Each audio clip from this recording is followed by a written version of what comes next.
Hello and welcome. Kerry here from Healing Humanity with Adam from Carnivore Today, Limitless Lindy, Lynn, Midlife Carnivore, and Ashley, Carnivore Brothers, and Todd is going to be joining us just here in a minute. Thank you all for joining us for our Thursday night live Carnivore Q&A, where we're also giving away a whole bunch of fun stuff, including something new and pretty big tonight. So I'm excited about that. What do you guys think? What should we start off with giving away first? We'll just get some of the hashtags going as we jump in and people are jumping on here. Let's do a shirt. Let's do a shirt. All right, here we go. So the shirt is hashtag ribeye. Hashtag ribeye. Post your comment or question with hashtag ribeye in the chat. And it's not at the end of the night. It's going to be in like a little bit. We're going to do a drawing in just a short while. And we're going to randomly pick one of the hashtags and you're going to get a shirt. And we're going to be giving away a bunch of other prizes tonight. I got to show, I didn't really run this by everyone here. We talked about it a little bit, but this is the other deal we got going on. Independence Arc Farms is sponsoring a beef bundle. It's $225. It's their ancestral blend beef bundle. And we're doing this at the end of the month. And if you're interested in entering to win, anyone that signs up for our Healing Humanity newsletter, which is in the description on YouTube, you just sign up for the newsletter. We're going to randomly pick one of those at the last live stream of the month, which will be the last Thursday in January. And if you're interested in learning more, Independence Arc, it's a family-run farm. They do regenerative farming, grass-fed, grass-finished. It's only available in the lower 48, though. And there's a link in the description if you want to learn more. We appreciate them sponsoring this for us. And you have to do two things, though. You have to sign up for the newsletter and you have to follow everyone on here. And everyone is listed in the description. So you just click on Limitless Lindy, Ashley, Adam, Midlife Carnivore Lynn on their YouTube links and you subscribe to each of them. And then you'll be entered to win. But right now we're going to do hashtag ribeye. And I think, Ashley, we've got some announcements coming up, right? We got this thing going on here. Yes, huge. That's going to be awesome. I actually am going to have to leave the live stream early because I'm hopping on a plane to head that way. So super excited for it. That is Saturday. And if you haven't got your tickets yet, it is not too late for the meetup. Our dinner did sell out. We were able to get a few more dinner reservations. So if you haven't got that, jump on there now.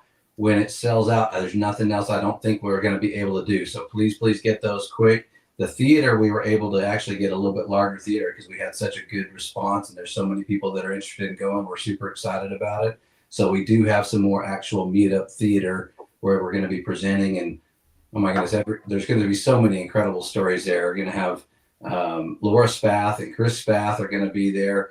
Dr. Kiltz is going to be there. Of course, Kerry, Adam. Lynn's going to get to tell her story. There's just some amazing people that are going to be there. It's going to be really, really inspiring. And if you haven't been to a meetup before, it's worth it. I try to go to as many as we can. So it's going to be super exciting. And then the following week, I don't know if you want to mention this one too. Sure enough, you got it ready. There it is. We're going to be in Chicago. Hopefully the cold weather will stay off and we'll get to Chicago okay. And then the latest for Chicago, can I still confirm this, Kerry? That it's confirmed. Yeah, I got to add the new image. And Emma are also going to be present telling their stories as well. So we've got Dr. Wiederman, we got Dr. Hampton, you got Dr. Kiltz, you got Emma the carnivore, and you got Jen added to the lineup. So super, super excited about that one too. That's going to be awesome. Yeah, absolutely. Thank you so much, Ashley. I'm excited. These meetups are going to be a lot of fun. And there's a link in the description for our events page that show both of these, and they're going to be showing additional meetups that are going to be added very soon because there's going to be many, many more. So check out that link in the description if you're interested. You can't just show up to these. You got to click on the link and you got to go through the link to secure that. I wanted to just real quick, I'm going to show this as people are jumping on because I kind of skipped through this a second ago. In order to win the shirts and the other prizes we're giving away tonight, it's very simple. You simply subscribe to each of the hosts that are on here. They're all listed in the YouTube descriptions.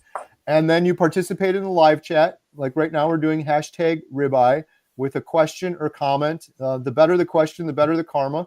And for good karma, share the live stream on Facebook and other platforms, help spread the word. And we can only ship prizes to the lower 48 states.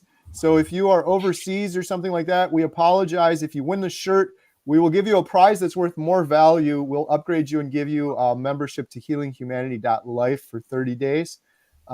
It's crazy expensive to ship some of these things overseas. It was getting a little ridiculous. So have to be in the lower 48, but we'll still give you something there. So, and then you can claim the prizes at healinghumanity.movie/giveaway.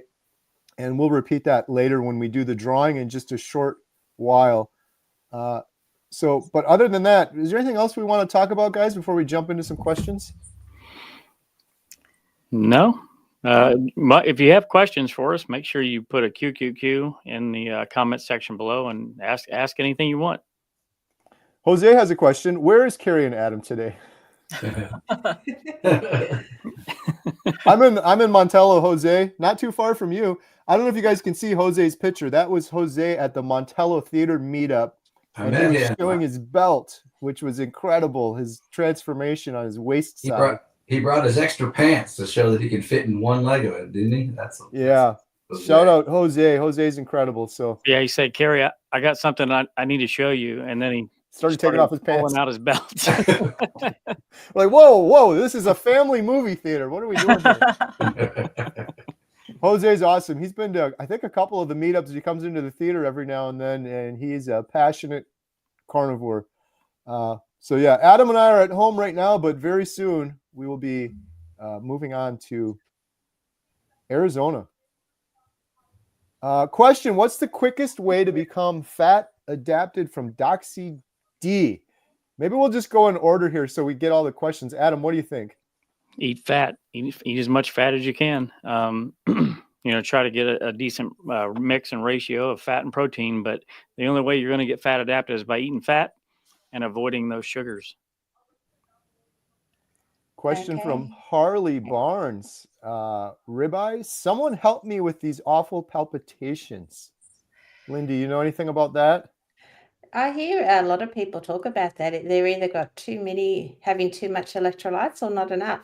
So I don't know if you're taking electrolytes. If you are, maybe reduce it. And if it's the other way around, increase it. So that's always something to look out for. But obviously, if you're concerned, go and see your doctor. Yeah, and I would want to know, does this the palpitations, did they start after you became carnivore? Yeah, and definitely, and I would also want to know like how, like, do you check your heart rate? How high is your heart rate? How long do the palpitations sustain? Because that could really determine whether you need to go and get seen more quickly. So you don't want them to be sustained, and you don't want them to be too high. So over 100 is more than the normal heart rate. But if it's sustaining over, 120 or higher, you need to go right away. Don't try to figure it out on your own. Go get seen. Question for Kerry. How's JT? I think that's JT. I'm sure that's JT. Not heard from him for a while. Hope all is good with him. JT, Poco Moonshine family. He's doing incredible. I just talked to him yesterday. And we had him on our membership site, healinghumanity.life, I think last week, as one of our, or maybe it was the previous week, as one of our Healing Humanity heroes. He's interviewed 92 carnivores on his channel. Hey, Todd's here. Howdy. Hey, Todd. What's up? So yeah, on JT's doing incredible. Just texted with him yesterday. Was on the membership site, gave a really emotional sharing sort of speech. So speaking of the membership site, real quick, if anyone is interested, we have a code for our membership site. It's healinghumanity.life, and the code is life, J as in January, 50, and that'll get you 50% off the first month. And yeah, if you had that, you would have seen JT. We do every now and then, we do a Healing Humanity Heroes episode, and I'm pretty sure Todd's going to be featured on one of those coming up pretty soon. Yeah, I think so. I think it's the 12th or something. That's a week from today, I think. Week from today, so 9th. check it out. healinghumanity.life. There's a link in the description below. Hooligan Fish, 2 more days. Hooligan Fish is going to be joining us at the Arizona meetup. That's awesome. Okay, we're kind of going in order here, Todd, and you're next up. Are you ready? Yeah, let's do it. Why are so many against milk and heavy whipping cream but encourage butter? What's the difference? Well, the difference is the what do you call it? The lactose, the milk sugars. That's the main difference. And then also the casein and the what do you call that? Casomorphine, which is also in the cream. So those things spell a little bit of trouble. so the dairy carbs, the milk sugars are a problem.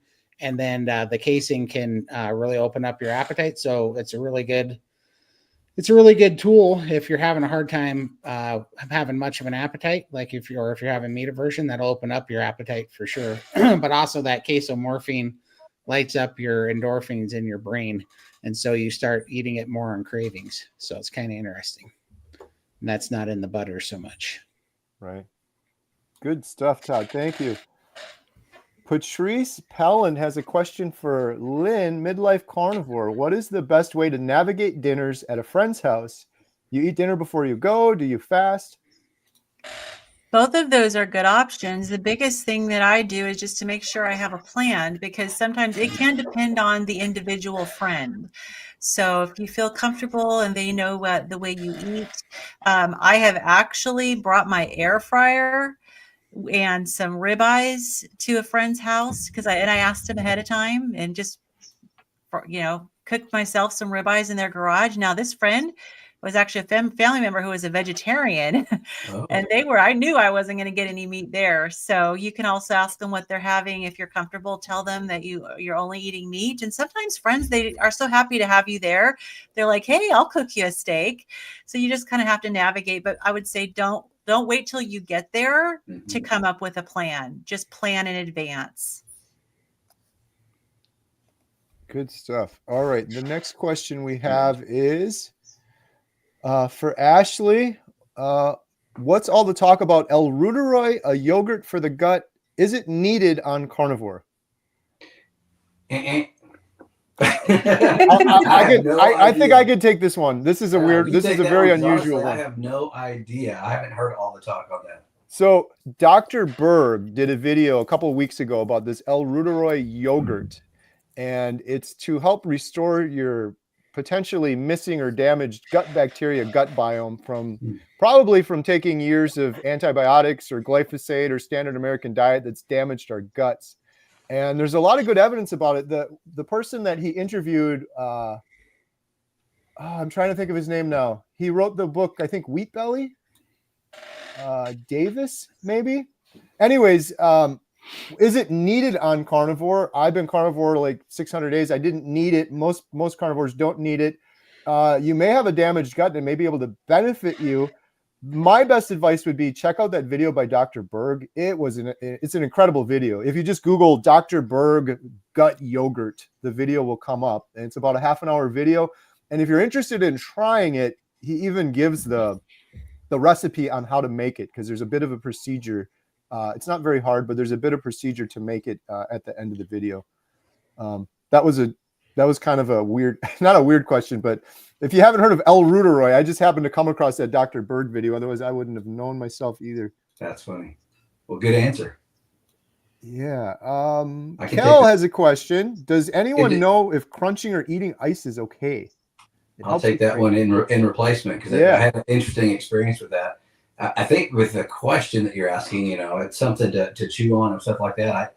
I would say just maybe be cautious of that depending on what it is. But my wife, the reason why this came up for me is my wife had a terrible, terrible habit, especially the Sonic ice, the soft ice, that she wanted to eat that all the time. And turned out she had a big iron deficiency. So it may be something that you want to look. Your body was craving it, and there's actually iron in that ice, especially those that come from those machines like that. And her body was craving it so much she was eating ice constantly, didn't know why. So that may be something to look into. Yeah, good. That's a good answer. It was because it's either, I never know. I hear people call it pica or pica. If it is an actual craving, it could be indicating anemia. So if it's just helping you with cravings and you can take it or leave it, I wouldn't be too worried. But if you're craving it, I would get your blood work done. Make sure you're not anemic. All right. Let me see this next one here. Sorry, I'm jumping around. Dreamt last night I was dining in a restaurant that Kerry owned, and he gave me a HomesteadHow hoodie, which I dripped juicy fat on. Wow. You almost need like a psychiatrist to analyze this one. Oh, I thought it said dying. I thought it was maybe from your cooking. Was the restaurant called Carnivore? Because I have had dreams of starting a restaurant called Carnivore where there's a bacon bar with different types of bacon, and there's a water bar where you get your Topo Chico and you got all your different brands of water. Yes. That would be awesome. Hey, look at this. We got Chris Spath. See you guys Saturday. Look at how prepared I am right here. Watch this. Boom. This is Chris Spath, and he's going to be speaking at Healing Humanity Inspiring Carnivore Stories meetup in Arizona. Chris has an incredible story. If you guys haven't heard it yet, Chris came on with us with Dr. Barry and Dr. Westman when we did the diabetes roundtable, and it's incredible story, overcoming type 2 diabetes, losing a bunch of weight. I love Chris and Laura Spath. Their videos are so encouraging to me. Because when I was starting carnivore, I'm like, this is great and all right now, but what about the longevity? What about doing this for a couple of years? And Chris and Laura have really figured out how to maintain this and do it for a while. So really looking forward to seeing those guys on Saturday. Thank you, Chris. Dr. Nelson, how's it going? Hold on a second. Technical difficulties. There you go. Now, I just said long time not talk to you. Oh, yeah, right. We just heard Dr. Nelson on that. Hey, I'm always happy to talk to Dr. Nelson. I'm glad you're here. We had some good questions here. Let me see if I got one for Dr. Nelson. I Dr. see one, Nelson. Dr. Nelson. You see one? Yeah. Because it's a little technical, so it'd probably be good for him. It's the one from YouTube. Got it. Question: does elevated LDL, Dr. Nelson, come from a feedback system whereby damaged glycated oxidized LDL is detected and the liver upregulates LDL production to try to provide enough good LDL? Thank goodness Dr. Nelson is here, because I could barely read that and I don't understand any of it. All right. So LDL is not cholesterol. LDL is a lipoprotein. And you can think of the LDL, HDL, IDL, the chylomicrons. They are all transport buses, okay? They are bus. And so the LDL transports cholesterol, and it's thought that the LDL brings cholesterol to the sites, and the HDL transports the cholesterol back to the liver. Okay? I think that part is simple, right? The argument or the blame that people put on the LDL cholesterol is because when you analyze arterial plaques, that's what you find, cholesterol. We call them cholesterol plaques. And it is true they are cholesterol plaques. So what are they? They are just transport molecules.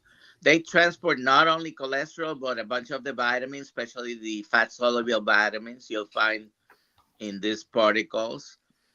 And the part about the oxidation of the LDL, it seems to be those are the parts that usually seep into the inner layers of the arteries. Now, is that the beginning of the process, or is that just down the cascade of events that started with inflammation? I believe it's the latter. Inflammation mostly started by excess carbohydrate in the blood and the excess insulin that's trying to handle the excess carbohydrate in the blood. I think that's one of the if not the initiating event, one of the initiating events, inflammation is caused, and way down the road, you will have LDL cholesterol comes to the rescue. And some people might, I know Kerry has used this analogy, just because the cholesterol is there doesn't mean it caused the plaque, just because the fireman is at the fire doesn't mean the fireman is causing the fire. Although sometimes they are guilty of that. At least if you watch enough TV. But I think the LDL cholesterol and the oxidation and all this other process, it's downwards effect. It's a chain of events was initiated by the inflammation, and your body is trying to heal. When you look at your skin and you scrape your skin and you have bleeding, if there wasn't an immediate response of inflammation, you would die from just a paper cut. You have to start clotting. That area gets swollen. It might get hot. You might get an infection because all the white blood cells are rushing to the area and they're fighting the bacteria that's trying to go through the skin. Inflammation is a natural response of your body to an insult. So I think the initiating event has to do with the carbohydrates, with the high levels of insulin. And of course, there are other environmental factors regarding cardiovascular disease specifically. We have smoking, for example, which has nothing to do with diet, causing inflammation everywhere. Okay. So just because there is LDL cholesterol doesn't mean that's causing the problem.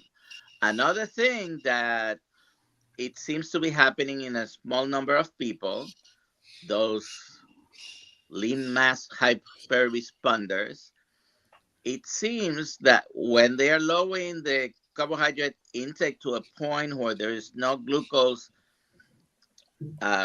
available except what your own body produces, they still have energy needs, and your liver will produce more LDL cholesterol. Okay, those particles, the boss is transporting cholesterol to the different cells of the body. I don't know if that answered the question or if there's any follow-up question. Thank you, Dr. Nelson. Dr. Nelson, by the way, you're looking great, my friend. You look like you're skinnier and thinner than the last time I saw you. You're looking good. Thank you. 65-year-old Annette, coming up on my 2-year carnivore anniversary, the middle of this month. I love the community. As with them, I do not have to do this by myself. Oh, thank you, Annette. Appreciate that. Question for Adam from Brandon. Just got an old-time Brazo smoker. What would you guys first season it with? Duck fat, tallow, butter? Well, I can recommend what I did with mine, which was tallow. So that would be my recommendation. But this question might be better answered by Mr. Ashley. Yeah. No, I think that's it. I would do it with tallow. Yeah. Simple. Yep. All right. Maybe another question for Ashley. Will there ever be a meetup in the East Coast tri-state area? Please. Yeah. So I know that the plans are definitely to get all over the United States. We don't have a date selected for that area yet, but we do have at least one other individual who has reached out about helping coordinate an event that would be out there. So if one thing we always like to have is some support from locals that might be in the area. We've realized through a few of these meetups that some of the logistics can be a little bit difficult if you're not familiar with the area. So I would say if you would reach out to me at ashley@healinghumanity.movies, my email address, I'd love to put you down if we ever get out into that area. And we can definitely contact you for some local logistics information. But keep an eye on the healinghumanity.movie/events website, as we're going to be posting everything once they firm up. Once we have dates solidified at a location, that'll be the first place that goes up when we have that information available. So keep checking that, and yeah, we'll hope to be in your area soon. All right. Patty Cox, I started carnivore on the 1st of January. Love and prayers from Australia. Congratulations, Patty. Good job getting started. Awesome. All right, we're going to be doing a drawing here in just a minute. We're going to take one or two more questions. Win a Healing Humanity t-shirt. Post your question or comment with hashtag ribeye for a chance to win. Oh, we got a question from our friend Jose. I think this one's for me. I'm on a 48 hours of my first ever 3-day fast. I am only having bone broth. Kerry, how was your fast? What can I expect in this fast? My fast was great. I've done several water fasts, and I did a dry fast for the first time. I got a little bit tired near the end. I was going to go for 3 full days, and I tapped out about 6 hours shy of 3 days.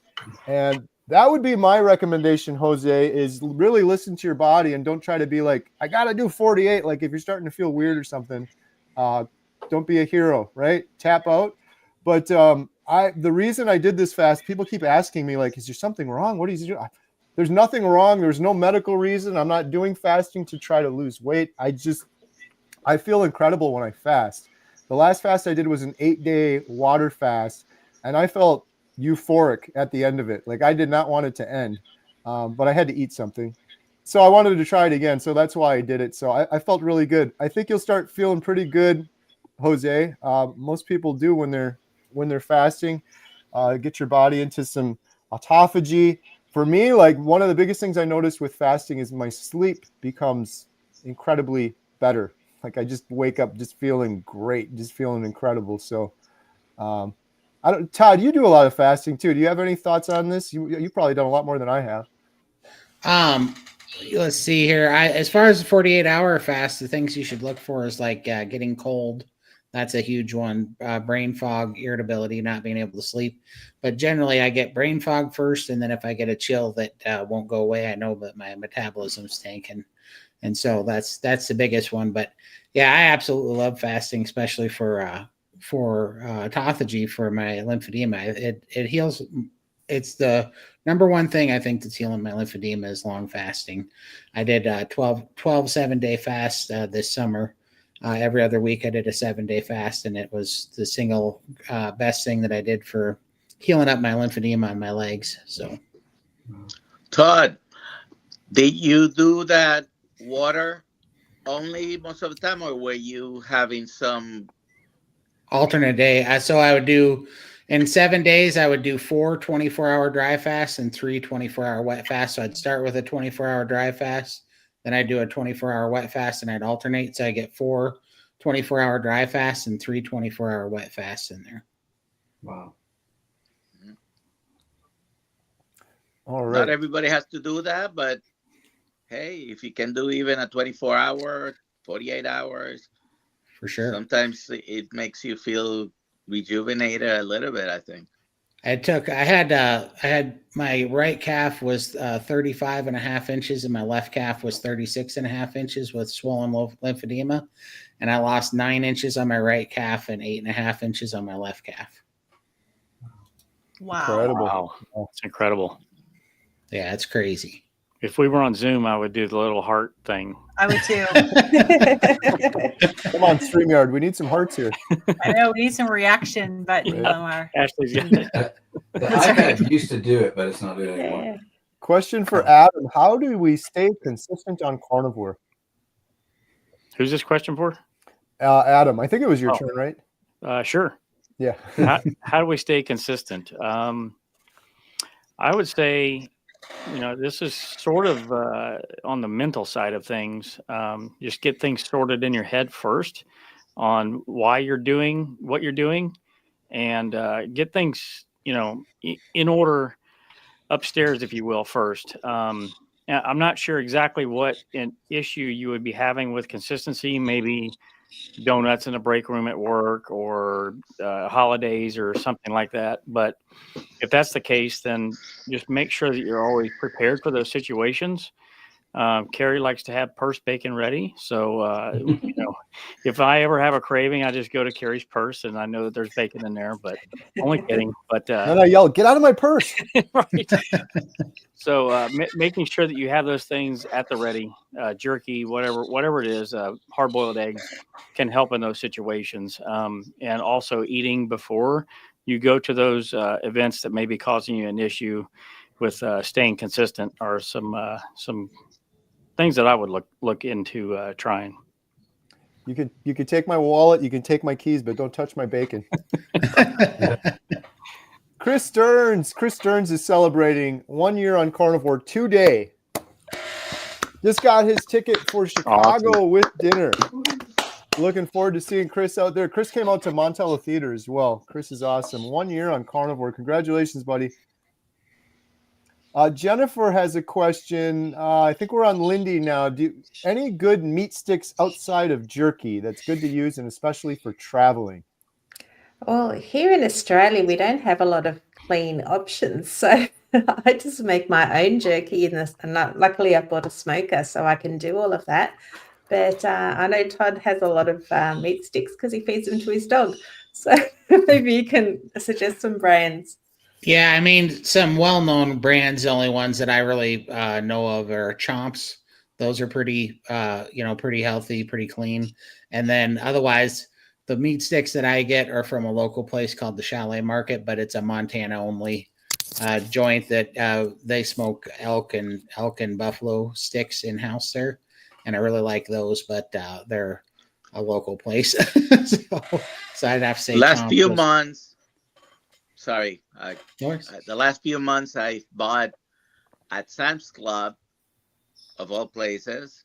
There's some short meat sticks. They're beef, grass-fed, grass-finished, no sugar added. They do have a few spices, but pretty clean.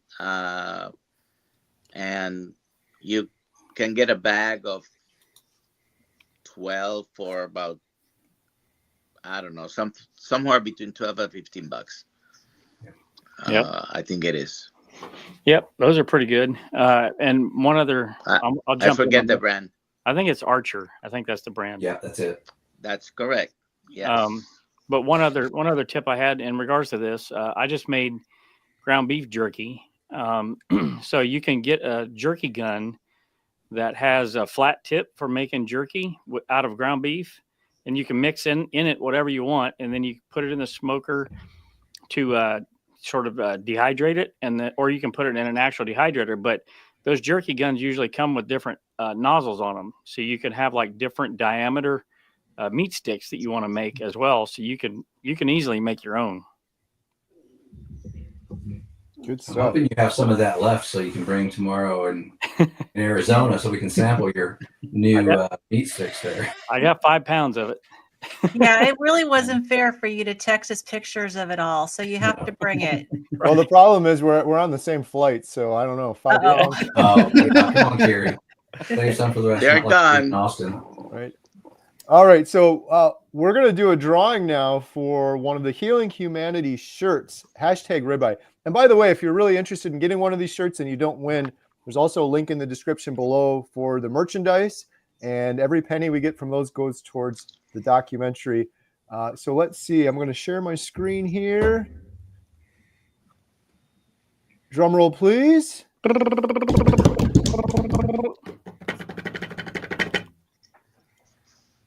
The winner of a Healing Humanity shirt is Ding dong. Bexy. Bexy, Awesome. congratulations, you've won. Adam, where can Bexy claim their shirt? Bexy, you can go to healinghumanity.movie/giveaway and enter your details on the form. Yay, congratulations, Bexy. All right, we're going to do another giveaway now. This will be for Redmond's Salt Shaker, $20 value, portable salt shaker. Great if you're traveling, if you're going to any of the Healing Humanity meetups, you can bring that with, family get-togethers. We also sell those on the site too, going towards the documentary. to get that one, you have to use hashtag salt. Hashtag salt. And we'll be doing that drawing shortly. So stay tuned for that. Just a real quick reminder for everyone, in order to be qualified for the drawing, you have to subscribe to each one of the panel members' channels. There you go. Kerry's got it on the screen for you. Like the video, the live stream that you're watching, and then hashtag salt in the comments. And if you comment on each channel, that gets you an extra entry to win. Yeah. So go nuts. It's real quick. It's real quick to subscribe, and shout out Dr. Nelson too. I added Dr. Nelson is in the description, so make sure check out Dr. Nelson as well. All right, the next question we have, we were just talking about meat sticks. Hey, it's our friend Jesus and Carnivore Becky. Ribeye. I've been going through a stage of not wanting to eat much anymore. Weird for me not craving my usual steak and burgers. Being I've been doing this a year and a half almost. I think we did Lindy and then Todd. I don't know, Todd, if you want to take a shot at this one. Yeah, let's see. I've been going through stage.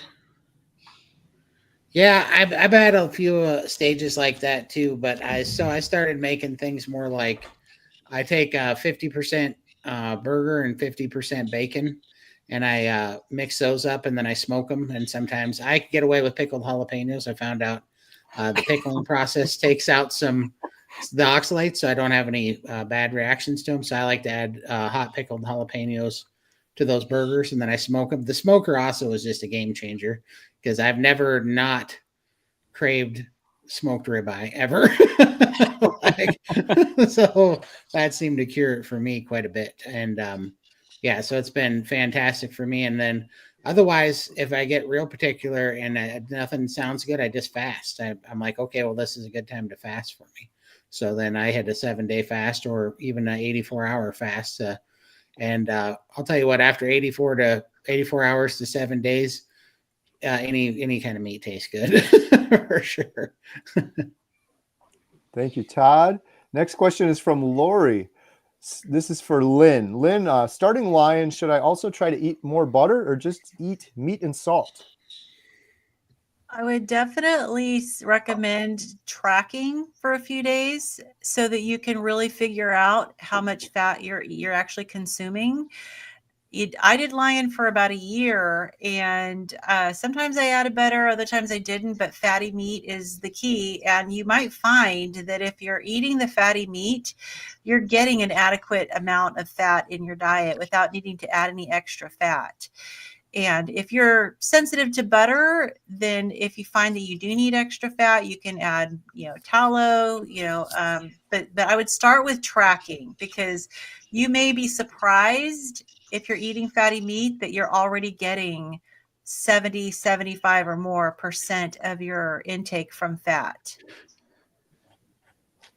Thank you, Lynn. Question for Ashley. When recommending the diet, would you suggest slow transition or just do it? So I think this answer really kind of depends on two things. Your personality is one thing, because I'm the type of personality that is to just do it.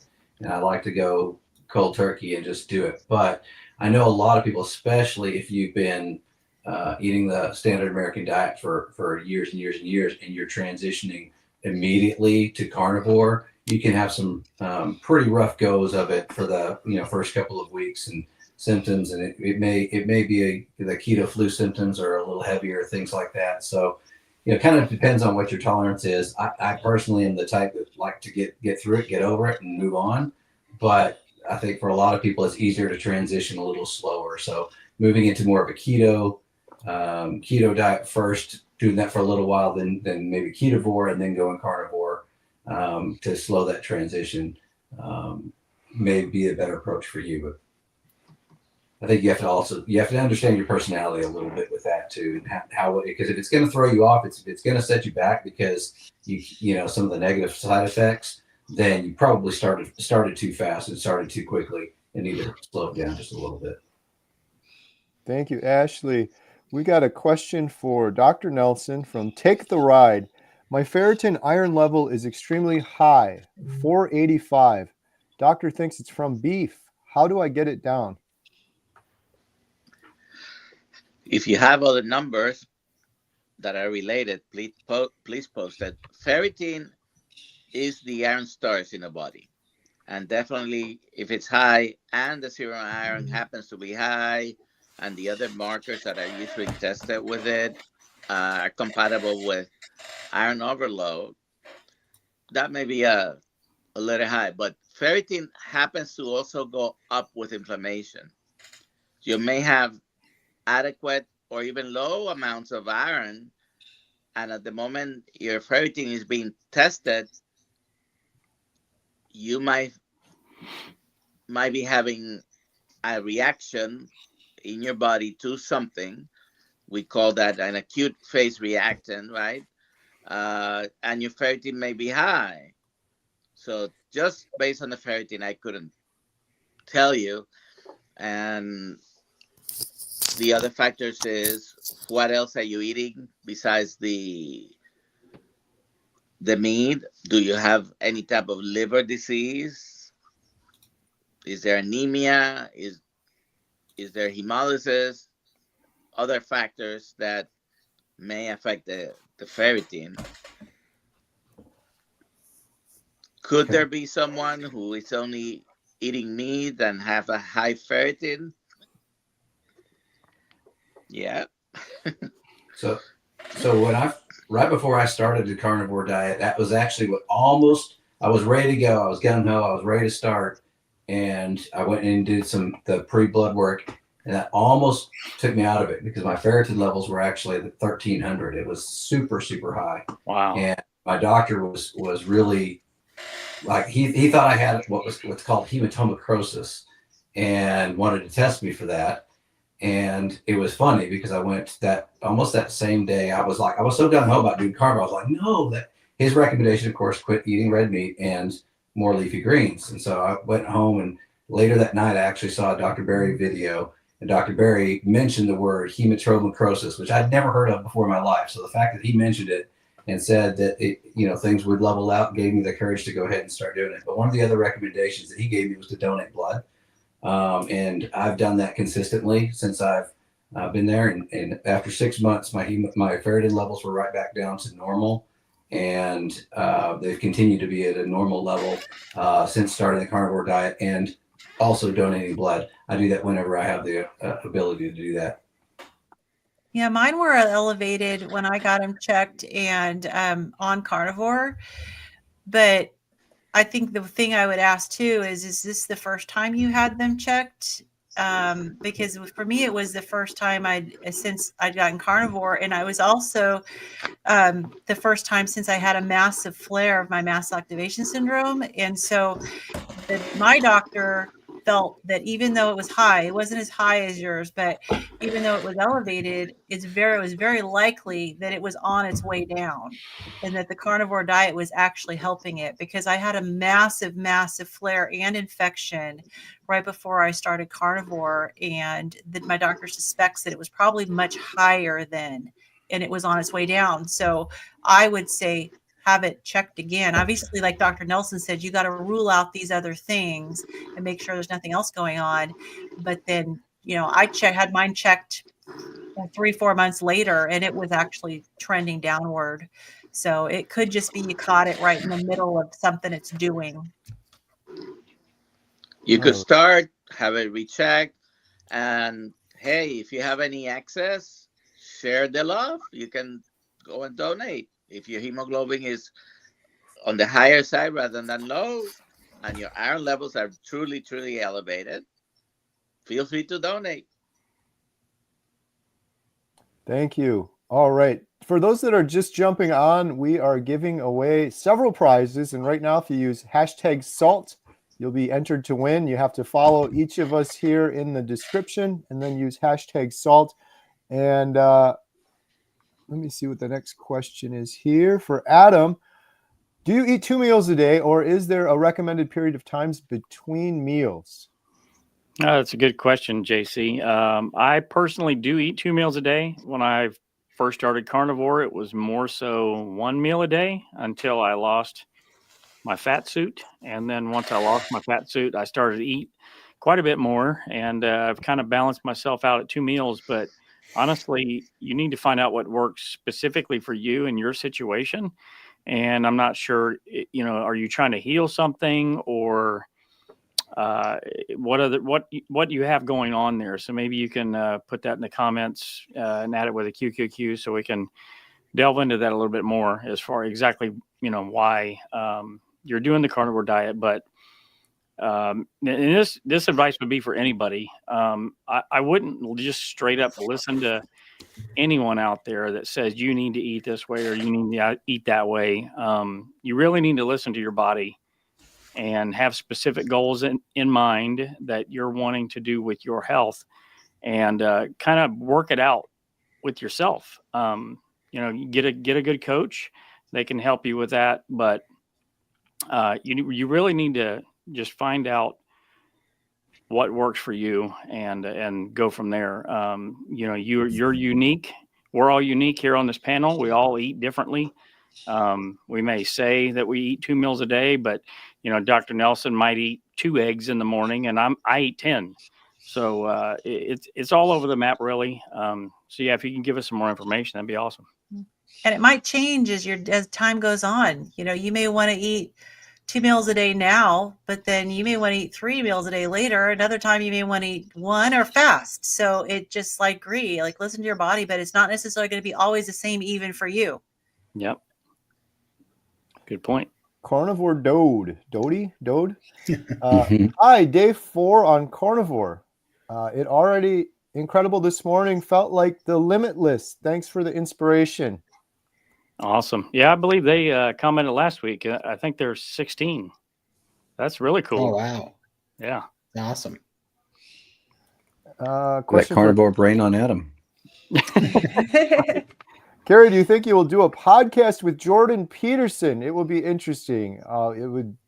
That would be an absolute honor if that ever happened. Don't have any plans for it right now, but who knows? I think we're on Lindy now. Question, will it hurt if I drink water with salty chocolate mixes? Is that the LMNT with the chocolate flavor? I think so.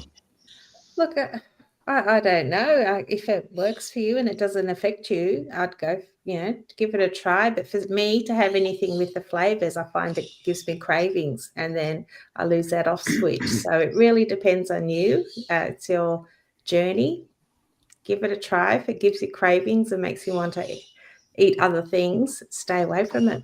If it works and it doesn't affect you, then see how it goes. See how you feel. I think Lori had asked that question earlier. There was a follow-up from her lion diet question, I think, was also on there. That's why she was asking about the salty chocolate. But I think Lindy's answer is spot on, because if it gives you the cravings, that's definitely going to be something that may throw you off of the lion diet success. Right. Question for Todd: what is the advantage of a dry fast versus water fast?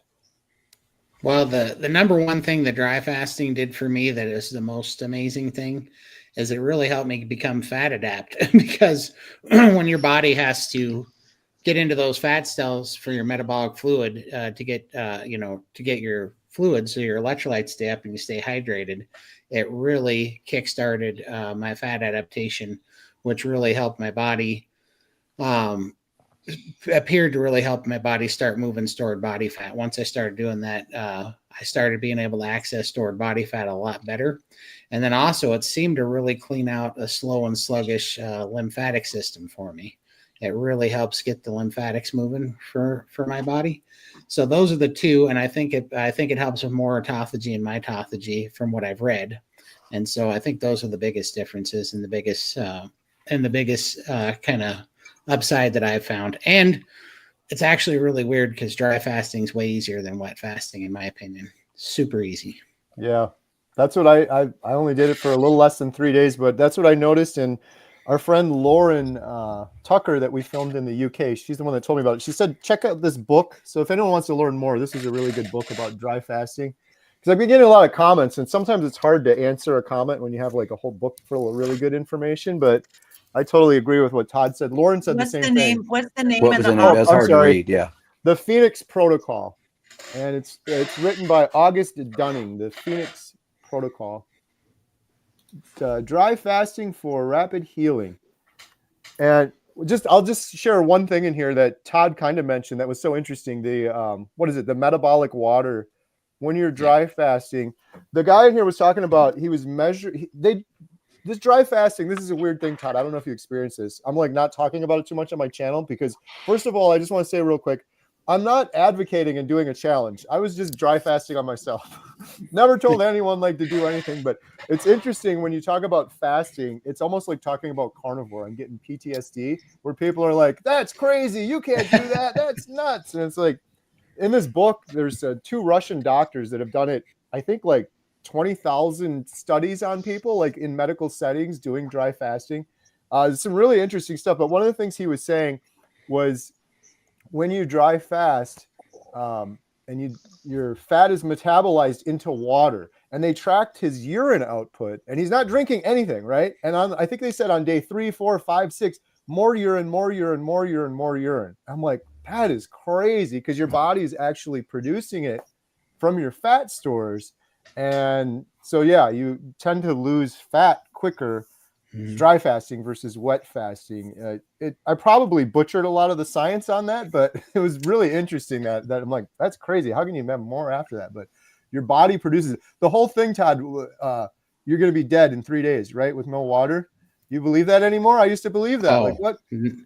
No, so one of my goals for 2025 is I'm going to do a 7-day dry fast. I'm going to get one of those down because, I've actually done some 72-hour dry fast by accident because they're so easy to do. So when I was doing my alternate day dry fast, wet fast, dry fast, I would forget to drink on my wet fast day and then I'd go back into a dry fast. So they would turn to 72-hour dry fast. I did a couple of those just by accident. And I felt fantastic. Never missed a beat. So I'm convinced you can do a 7-day dry fast. Well, I surely can. Maybe if you didn't have much stored body fat. Right. That's a big caveat. So like we're saying here, full disclosure, we're not saying everyone go fast, go do what we're doing. Todd's doing it for himself. I did it on myself, but everybody's different. And if you don't have a lot of weight to lose, it may not work out for you, sort of thing. And but if you're interested in learning more, like educate yourself, get a book, read about it. There's some really interesting stuff in that book for sure. I found it fascinating.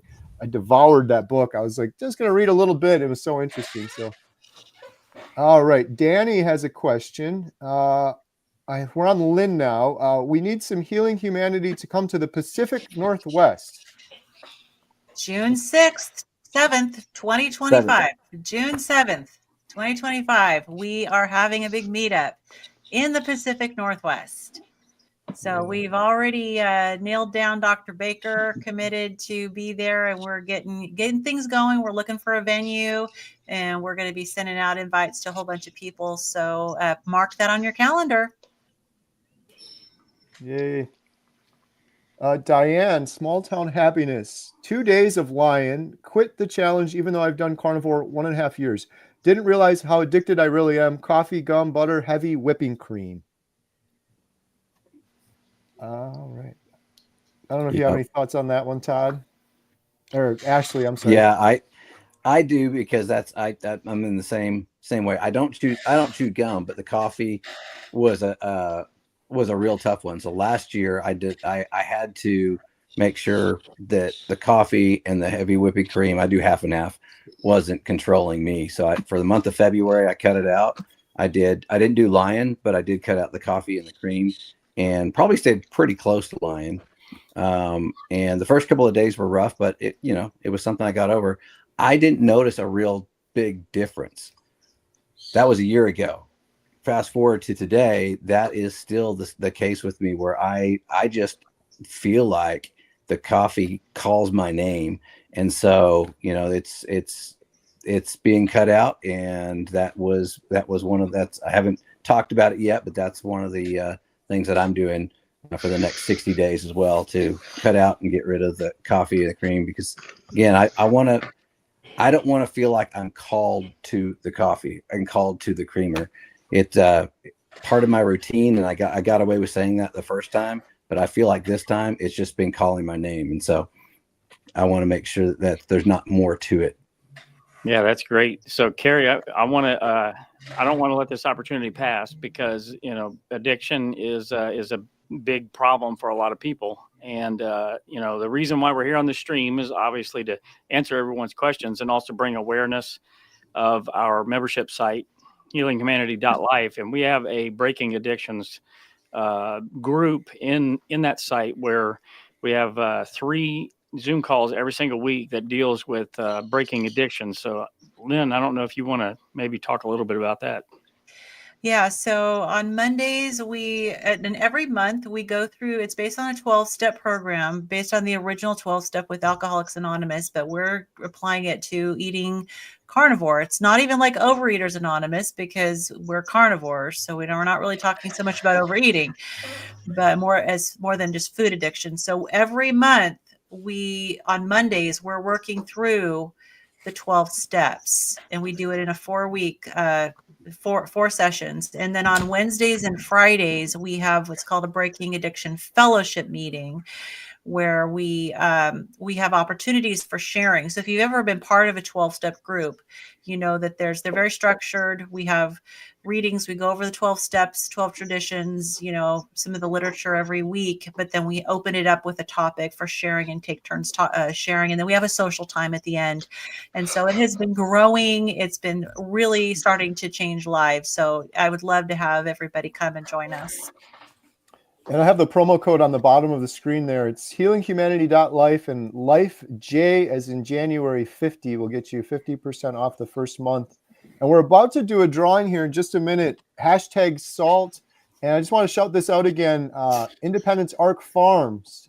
We're giving away a beef bundle, their ancestral blend. It's $225 value. We're doing that at the end of the month, the last Thursday of January. But to register, you just follow everyone here on the screen in the description, and then you sign up for the email newsletter. Anyone who signs up for the email newsletter in January will be qualified. We're going to do the drawing at the end of the month. Really good stuff. Independence Arc Farm. I got a whole bunch of it in my freezer right now. I've been eating it up. It's grass-fed, grass-finished, regenerative farm, family farm, really good stuff. Available in the lower 48 only. And there's a link to Independence Arc Farms if you want to learn more. Check out their website. Go support them.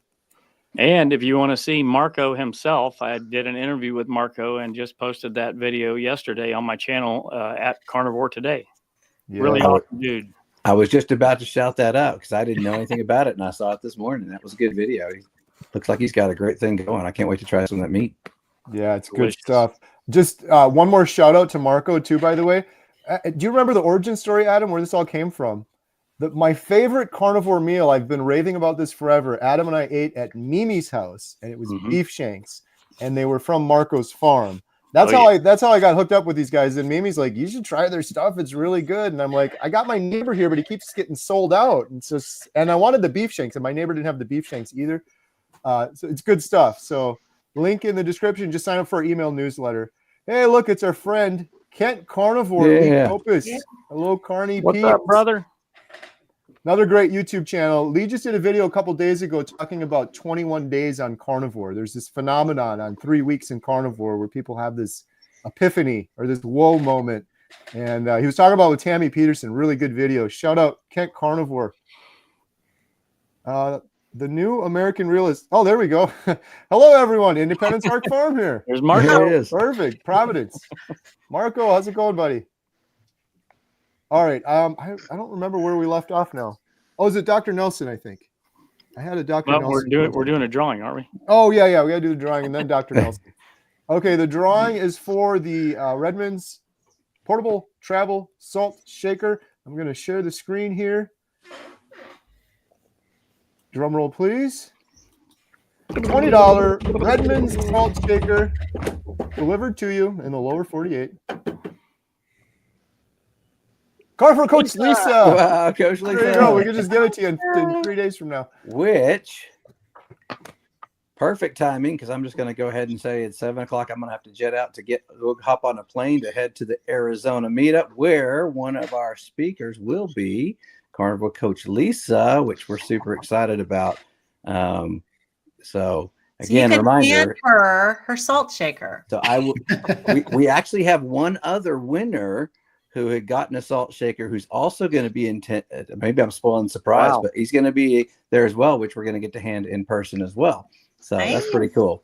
So we're super excited about it. If you joined the stream late, it's not too late. You can still get your tickets. We were able to get a larger theater to allow more tickets to be available, because we did sell out of our first theater that we rented. We had to look at getting another theater to have increased capacity there, and we really didn't want to turn anyone away who wanted to be there. So we're super excited about it. That's this Saturday. It's not too late to get your tickets. Then the following Saturday we'll be in Chicago, and it's not too late to get your tickets there as well. healinghumanity.movie/events has all the information that you can go on there to get your tickets. So thank you guys for the stream. I'm going to go hop on a plane, and we'll see you tomorrow. Love Fly you, safe, brother. Ashley. Safe travels. Love you, man. Yeah. Fly safe, Ashley. See you tomorrow. All right. So the next thing we're going to give away here in just a short while is a membership. 30 days, completely free, healinghumanity.life. We were just talking about all the benefits with the Breaking Addictions calls. We have multiple Zoom calls every week. We have courses. We have community, all sorts of stuff to give you that proper community you need. You want to surround yourself by positive, good vibe tribe, like-minded individuals if you're going on this carnivore journey. So if you use #life, comment, question, #life, and then follow each of the hosts here in the YouTube description. There's a link for each of them. It takes 2 seconds. Click, click, click, subscribe, and use #life for a chance to win. We're going to do that drawing just shortly. Next question we have is for, there was a good one here for Dr. Nelson. Dr. Nelson, would taking amino acid be beneficial for somebody who has had gastric sleeve?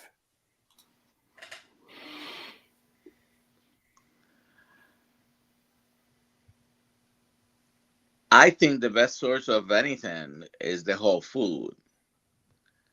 And I'm having some technical difficulty. I don't know if you're hearing me okay, but I wasn't hearing you okay, Kerry.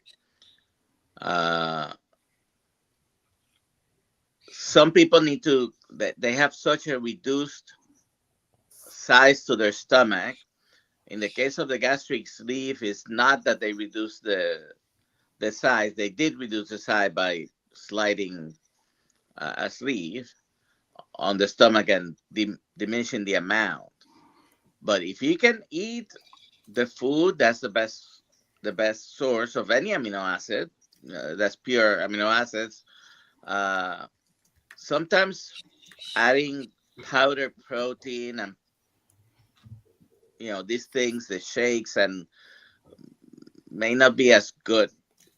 But if that's what's gonna give you a certain amount of protein, if you're shooting for a certain amount of protein in your diet, and that's the only way you can do it, then you can do that. But I would try to eat the meat.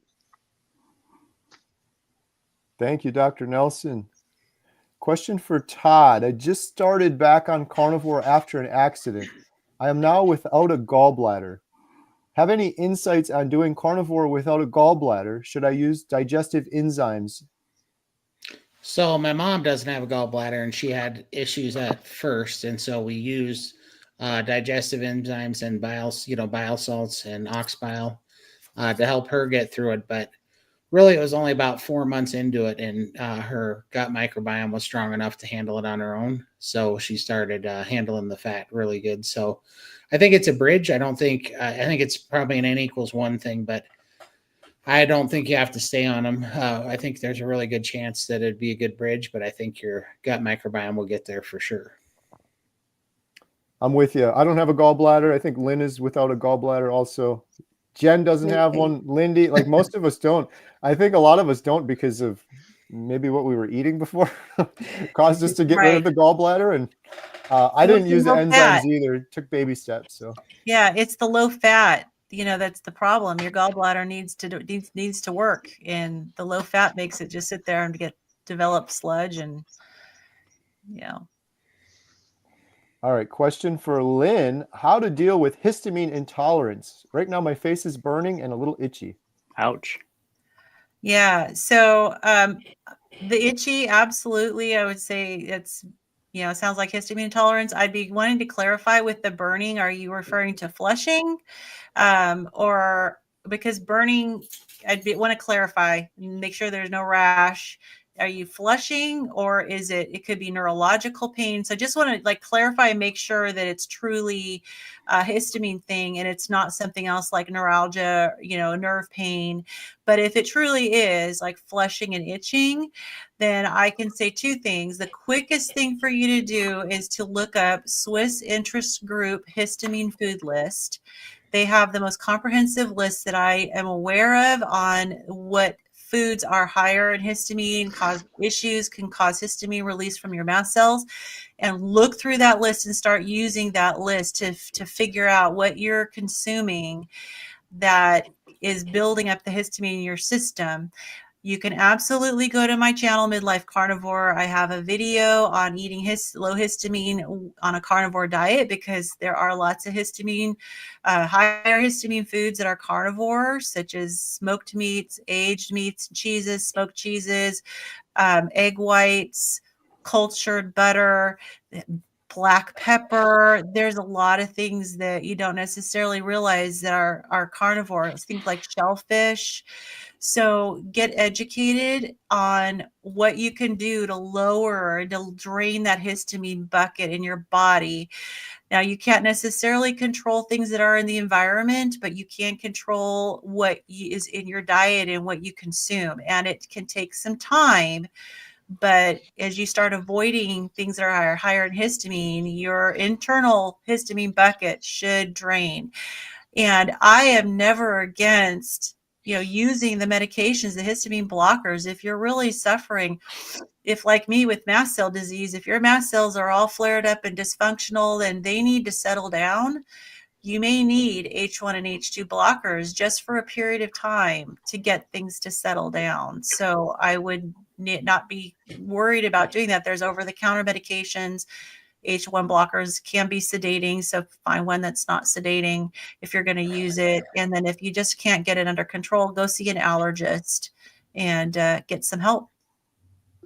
I was just going to ask you, Lynn, if you ever used medications, because sometimes it gets to a point where it's I used really to have, bothersome. yes, definitely. I used to have to take daily H1 and H2 blockers and a Montelukast, and then I also had two dissolvable. Well, one was a chewable Pepcid tablet, and then the other was a rapid dissolved Claritin that I would keep with me in case I had more of an acute reaction with the throat swelling and tachycardia, and like an attack.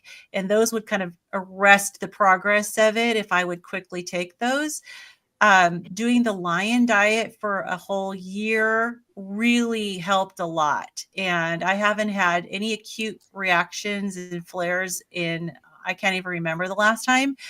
I do take two still. I don't take the H1, the typical like over-the-counter H1, H2 blockers now, but I currently do take two compounded medications that my naturopathic doctor prescribes, ketotifen and low-dose naltrexone. And I have found the low-dose naltrexone and actually both of them to be really helpful. I tried to get off of the ketotifen. My body's not quite ready yet.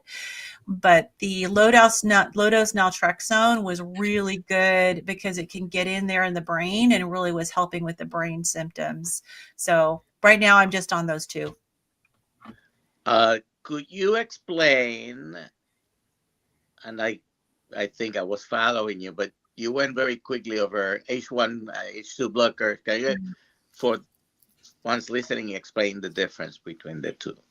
Yeah, so they're both histamine blockers, but the H1 blockers acts primarily in the respiratory system, and H2 Those are the blockers, more traditional, yeah, anti-allergy medicine. like anti-allergies, like Zyrtec and Claritin and Allegra. And Allegra was the one that I took. Fexofenadine was the generic. But Benadryl, people are really familiar with Benadryl, that's very sedating. If you have an acute reaction, a lot of times Benadryl is the one to go for. H2 blockers work primarily in the gut. We have so many histamine receptors in our gut.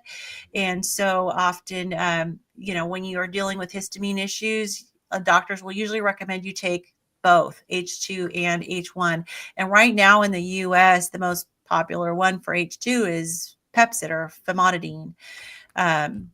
So there are H3 in your brain, and so not everything will cross that blood-brain barrier. But if you're having brain symptoms, getting one that will actually cross into the brain and help with the brain fog and your histamine receptors in the brain is good. So, but most people just do fine with H1 and H2 blockers. And just so everyone knows, Lynn is putting together a histamine course for healinghumanity.life. Yay. Shout out, Lynn. Thank you, Lynn. FX Trader, $2 super chat. Good luck with the movie you are working on. Thank you so much for that. We really appreciate it. Question for Adam. Does the money really go to the movie, or does it line the pocketbooks? Well, let me see. Yes, it really does go to the movie. And if it did line the pocketbooks, it really wouldn't require that many bills, I guess, in order to physically line the pocketbooks. But I can attest to you, being on the backside of things, we've all tried to get this man right here to actually take money, because he's put thousands and thousands of hours into this project. And personal money. And has donated tons of his own money, just sacrificed time away from his family. And, there's been a lot of good that's happened as a result of that, but we feel that he deserves to get paid. So just let everybody in the comments, just type in if you think Kerry deserves to be paid for the work that he's doing on this project. He's not, because he's drew a line on the sand and said that he's not. And I can confirm that because I have access to the bank account, but I'll try not to get too fired up about this, because what movie or documentary or anything out there do you know of that anyone that works on that project does not get paid, especially to the caliber that we're doing this film with? So I'll just assume that this was meant more lighthearted and go in that direction. I'm glad you took that question, Adam. Can I get paid in bacon, by the way, or steaks? Yes. Take that. We'll make a deal there.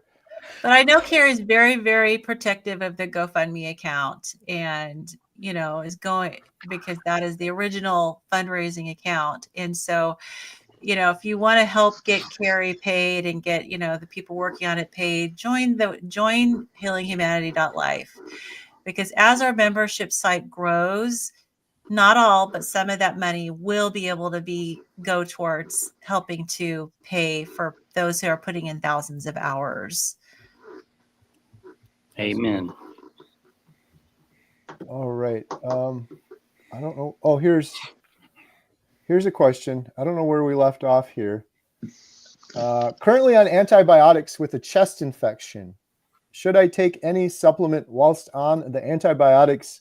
Open for anyone that might have an answer to that one. That sounds like a Dr. Nelson question. That's what I was thinking.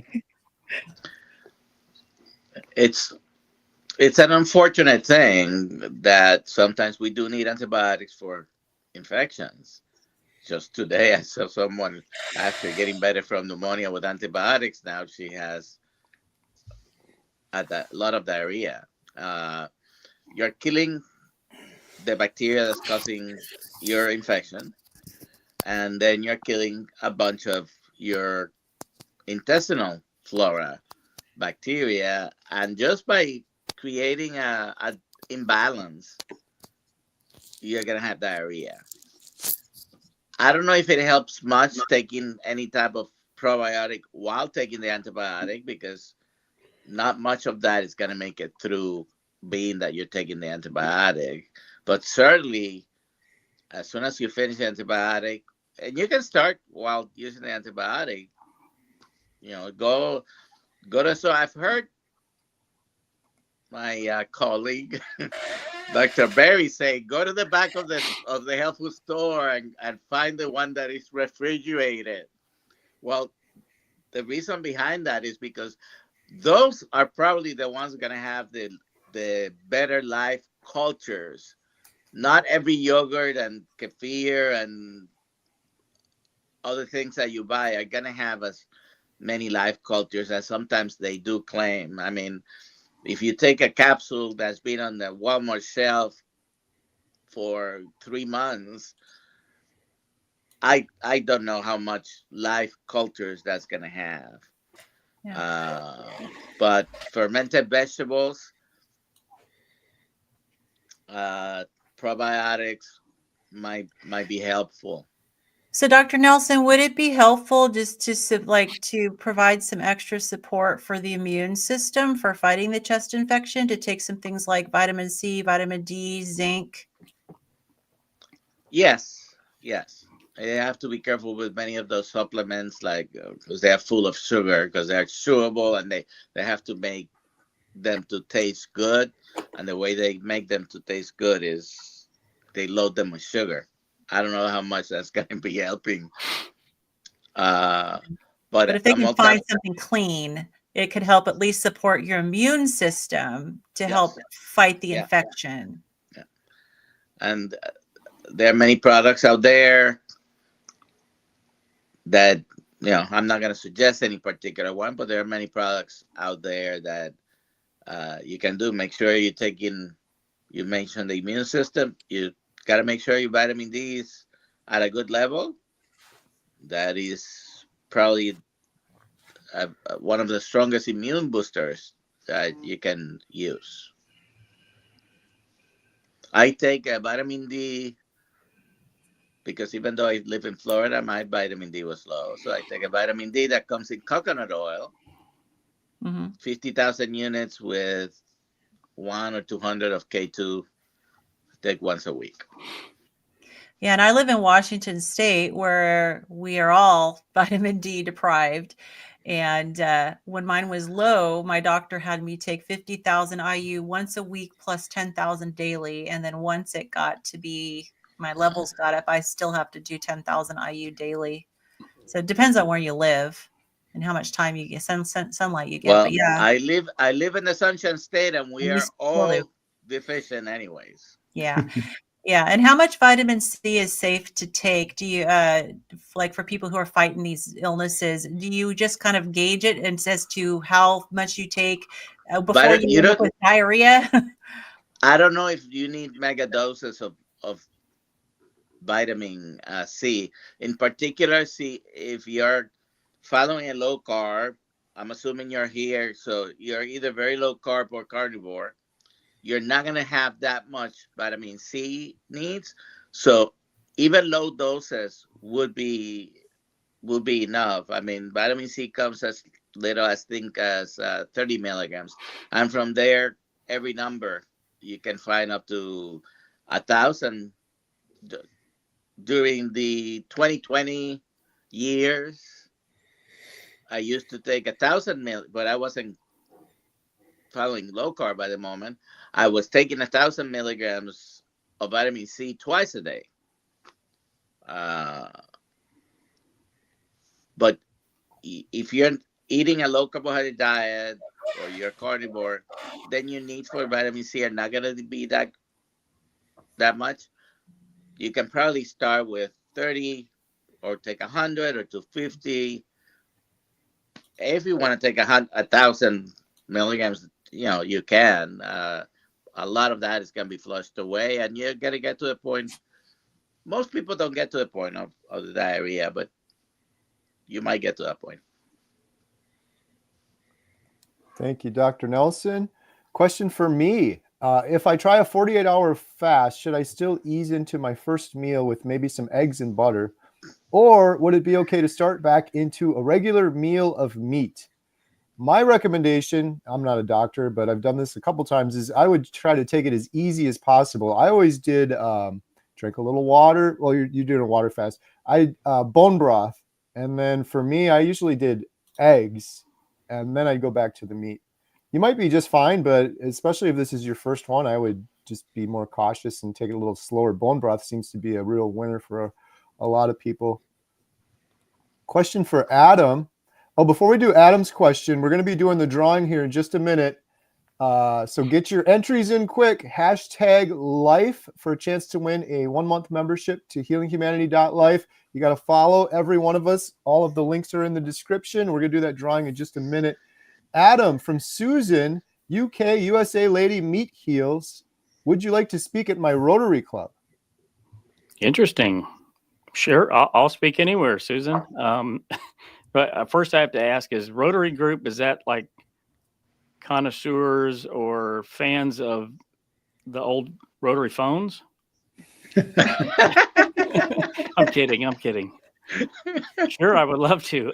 I don't know what I would be speaking about, but I'll talk about whatever we need to talk about. Natalie Johnson, I'm going to the Phoenix meetup. Awesome. Look forward to Awesome. meeting you there. Can't wait to meet. Question for Limitless Lindy. 5 foot, 180 pounds. How much meat do I need to eat? Gosh, I'm probably the wrong person to ask this because I have no idea. I don't do macros. I don't measure fat. I don't measure protein. I keep it really simple because those kind of numbers just did my head in and made me stress over. Yeah, because I was trying to compete with people. Like, I wanted to know exactly what I should have and measure everything. And when I get into that frame of mind, I set myself up for failure. So I had to let everything go, including the scales, all of that. I just don't pay attention to numbers. I just go by how I'm feeling. If I feel like extra meat or protein, I just eat it. If the fat tastes great and I really crave it, I eat it. And then other days it's like, no, I don't feel like it. I don't feel like salt. And I just listen to what my body's telling me. So sorry, doesn't help you. Maybe I'm with you, Lindy. I'm the exact same way. If Yeah. someone says, how But many I think- ounces did you eat? I'm like, I have no idea. I couldn't even tell I think you. it helps though, because I know there are a lot of people who are here who, I gotta measure my protein, my fat. I gotta make sure, is there a carb in an egg? And some other people just do what she did. Just I think it's eat. important when you're closer to your goal weight and you've just got those last few pounds or kilos to lose, and then it's probably I'll probably want to count things there and try and troubleshoot. But I still have a lot of weight to lose, and I just wing it. I am losing still. Just So- eat Don't, to don't, satiety. don't underestimate the KISS principle. Yes, keep it simple. Keep it simple. Yes. But I think it's important though not to undereat. And Yes. it's very easy to you're especially at first, you eat to satiety, satiety, not society, satiety. Right. And then, you may be going along. I'm glad it's an easy word for you. That's right. Satiety. And then, you may be losing weight, trucking along, and all of a sudden you stall and you're thinking, oh my goodness, am I eating too much? And that's what happened to me. My weight stalled after I hit like 100 and some pounds. And for me, it was like I was under eating. I wasn't eating enough. So just keep in mind that if you find that you're trucking along, losing weight, eating to satiety, and all of a sudden you stall, you may need to increase your intake. And it may not be meat. It may be fat. Yeah. Because your And for metabolism me- tends to want to get stuck, especially if you're under eating. Yeah, and for me, once I start to crave other things, then I know that I need to eat more, that I'm under eating. It's like that off switch suddenly turns off, and it's like I start hankering for other foods that are non-carnivore. So I have to prime and just eat the bacon, eat the meat, eat the eggs, whatever, to get rid of that feeling again and get my off switch back. So your body's telling you if you start craving other things, you need to eat, or if the hair starts to fall out, you're under eating. Yes. So yeah. Question for Dr. Nelson. I have high sugars. How would I fast? Trying to wean off metformin and glipizide? So if you're fasting, you can choose to withhold your glipizide. Why? Because the glipizide, what it does is pumps more insulin out of your pancreas, and if you're fasting, you might get into a hypoglycemic episode. You do not need to worry about metformin and hypoglycemia. Metformin by itself never, never, ever causes hypoglycemia, because the way it works is improving your sensitivity to insulin, decreases the amount of glycogen breakdown to glucose, okay? And so when you use metformin, is that the only two things you're on? I'm assuming they are.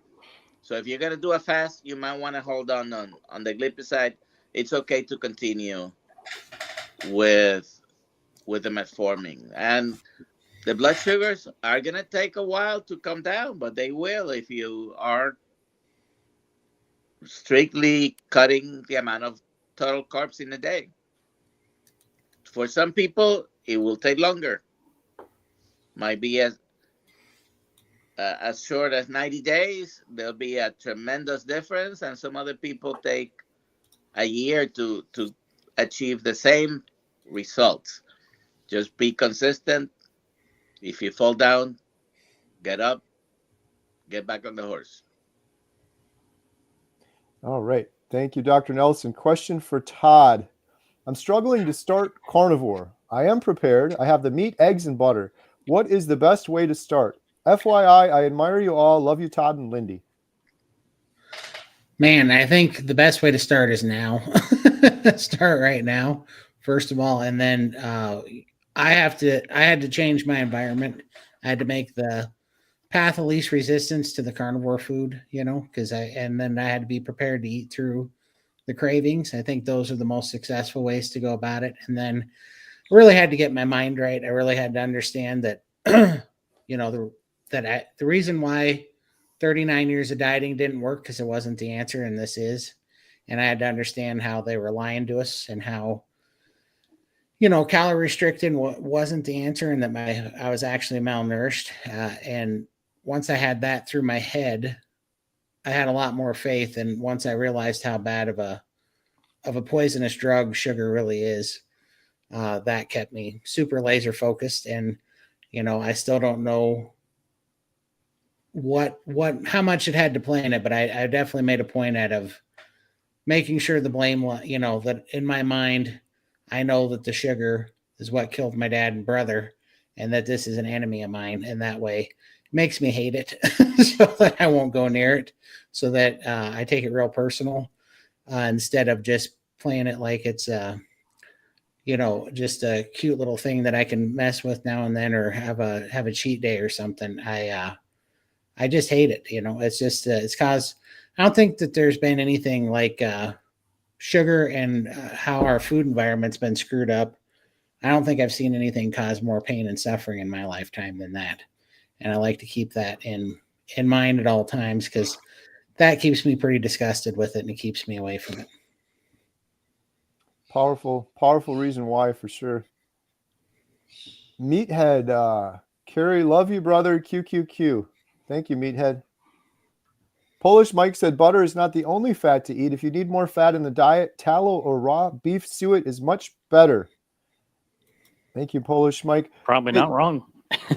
Just coming up on a minute or two, we're going to do another drawing for the free month of healinghumanity.life. Just use #life if you haven't done it yet. Leave a comment or question. Question for Lynn. What health goal do you have this year? I can answer that, but I think you did skip a question.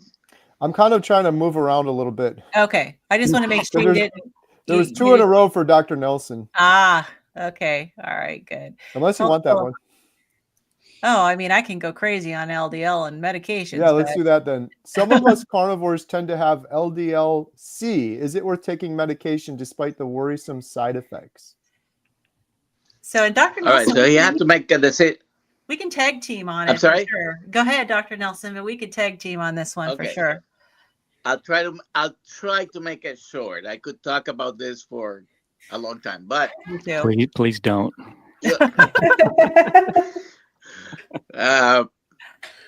Soon Adam will be able to talk a lot about it too. True. I hope I'm not spoiling anything, Adam. But about a quarter, 20 to 25% of people who are on a low carbohydrate diet. Sorry, I talk with my hands and I just hit my stand here. Will have higher amounts of LDL. Usually it's the leaner people, not the people that still look like me or some other people who are still big. But yeah, it can go up. So I was just talking to I have an office I'm sharing with another physician. Today I'm talking to him about LDL cholesterol, as a matter of fact. And atorvastatin. Atorvastatin, anyone doesn't believe me, go to the package insert. You can find it online. Package insert atorvastatin. Look at the clinical trials that were conducted to get that medication approved. When the Pfizer reps used to come around to the office to tell me how great Lipitor was, which is atorvastatin, 36% risk reduction. The key word there was, however, they skipped over frequently, relative risk reduction. When you read the studies, and the stats are this: out of every 100 people who were on the placebo group or the control group, had 3% cardiovascular events. Out of the people that were taking atorvastatin, 1.9% had cardiovascular events. That means over the length of the study, I don't know if it was 10 years, thousands of people, every 100 people on the medication had a reduction in the number of events of 1.1%. So when you think about it that way, that was the absolute risk reduction. Yeah. Is it a positive one? Yeah, it is. It does reduce the incidence of primary events, but if it's 100 of us, 3 of us are going to have heart attacks without the medicine, and 2 of us, because I don't know anyone who's a 1.9% person or 1.9 person. So the reduction is 1.1. 2 of you are going to have, with the medicine, still heart attack. So 1% absolute risk reduction over the length of the study. Yeah. And for some people, that might be worth it. My thing is too, before making a decision like that, you need to have complete information. And the cholesterol panel that you get from your doctor really isn't giving you complete information about that LDL cholesterol.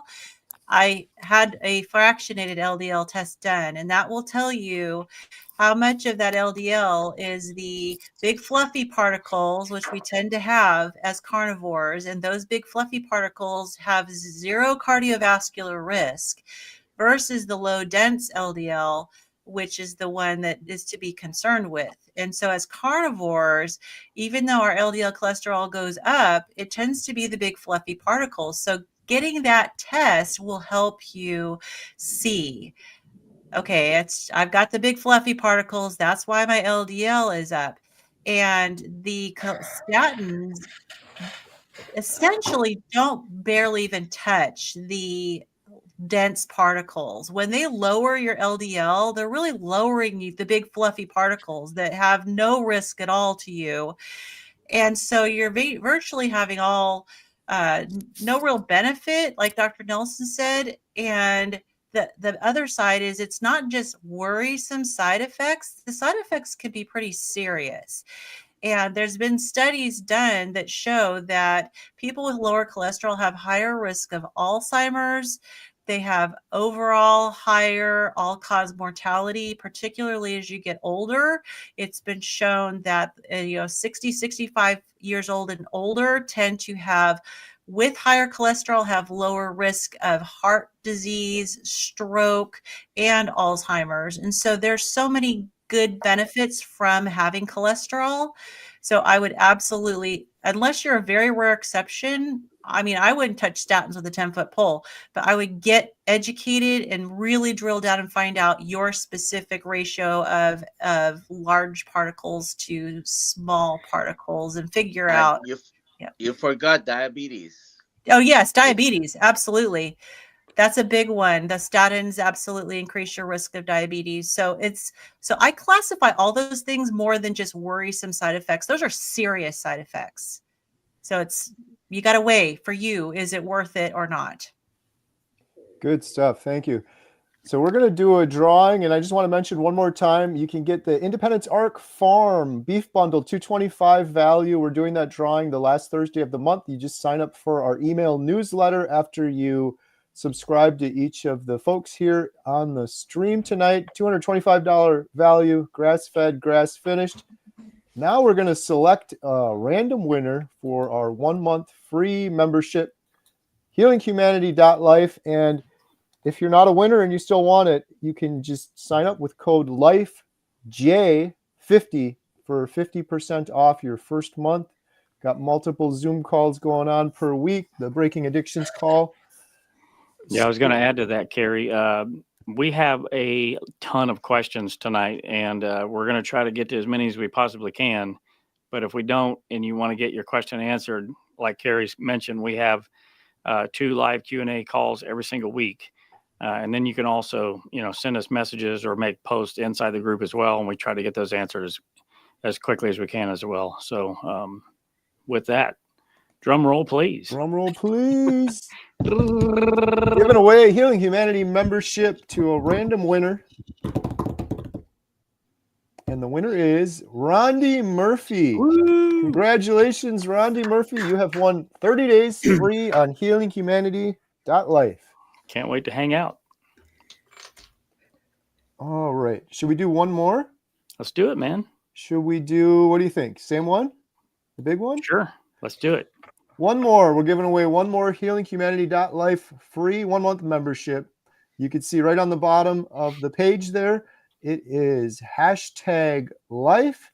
And you got to make sure to subscribe to each host listed in the YouTube description. Post your question, post your comment, #life.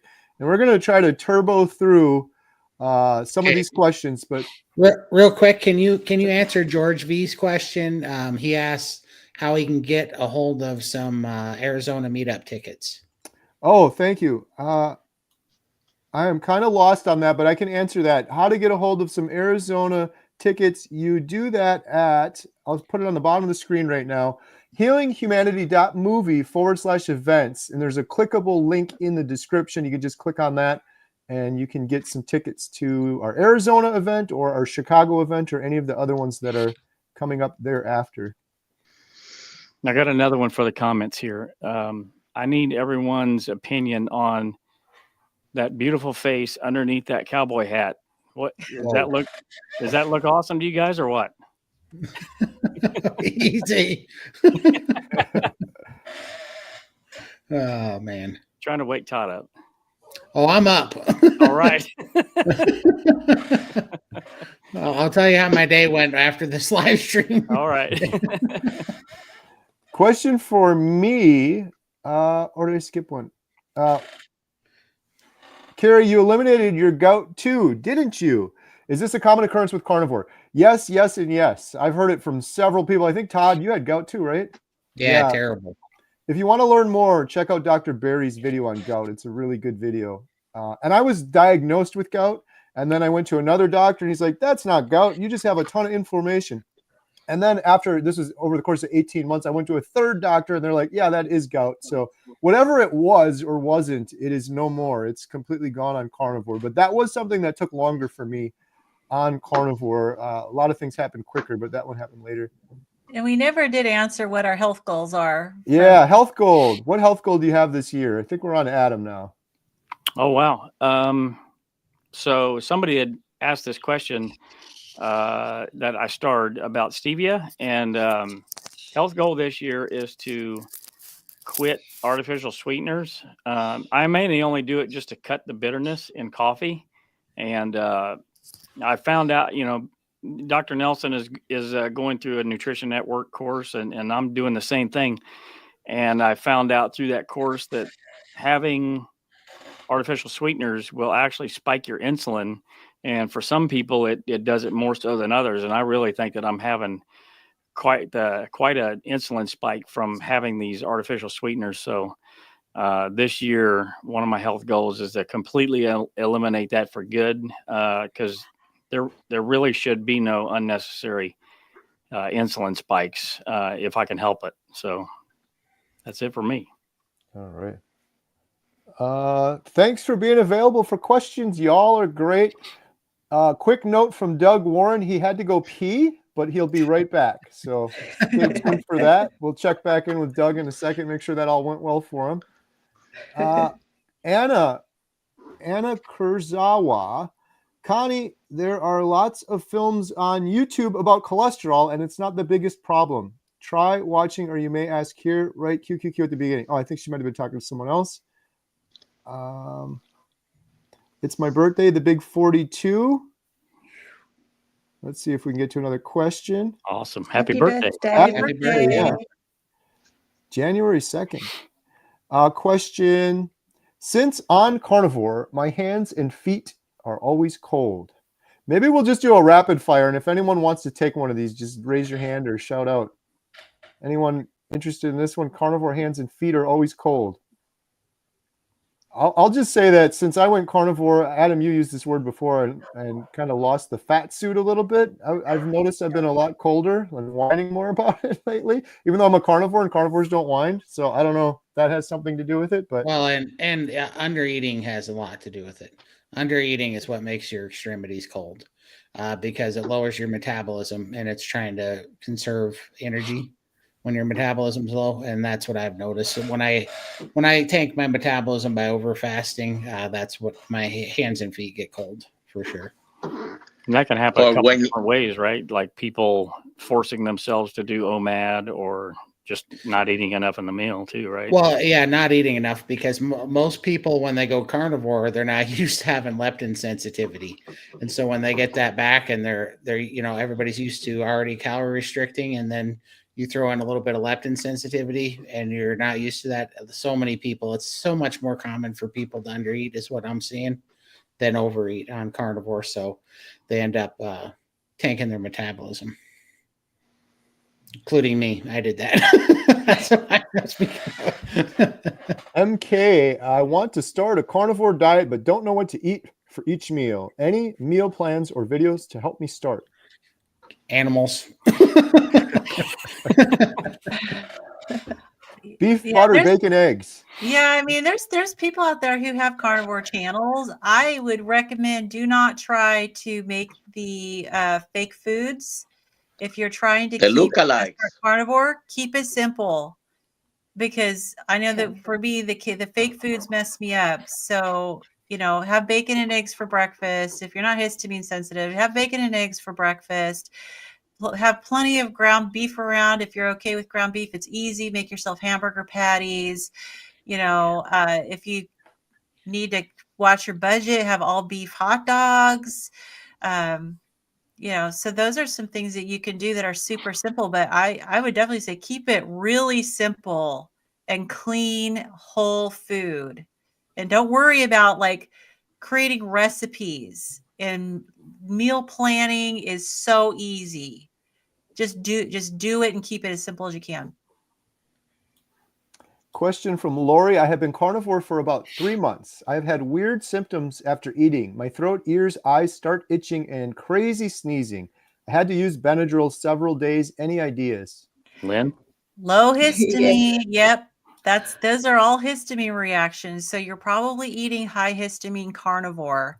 So just like I shared with the previous person who asked about histamine, look up the Swiss Interest Group histamine food list. They have a PDF with a very comprehensive list. And then go to my channel at Midlife Carnivore and look at my histamine video on eating low histamine on a carnivore diet.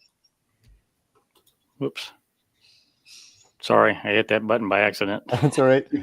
Thomas Pruitt. Kerry, I saw the video that Emma and Alyssa did on how making chicken nuggets. Would you be able to use chicken thighs instead of chicken breasts? Yes.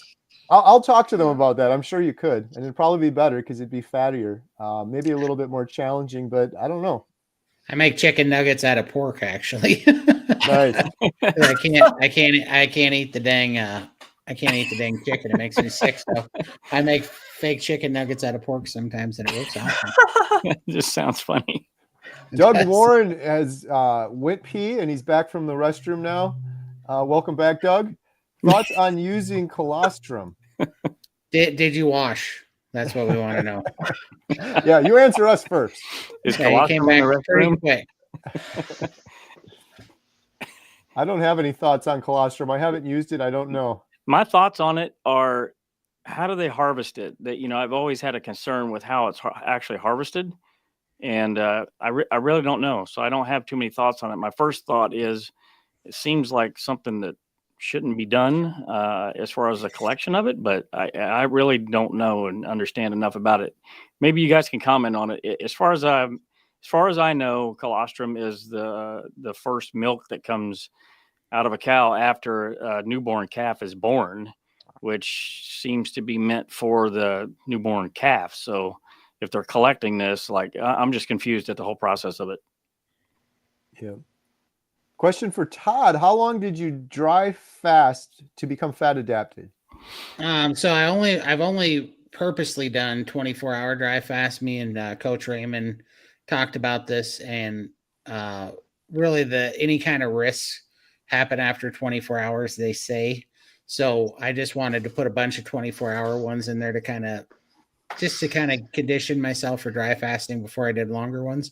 But it only took about 2 alternate 7-day fasts so long story short, about 8 24-hour dry fasts before I got extra fat adapted. And I knew that because before I started dry fasting, I was drinking upwards of 2 gallons of water a day, and I had a pretty insatiable thirst. And after I started dry fasting, I cut it down to about 64 ounces of water a day, about a half gallon.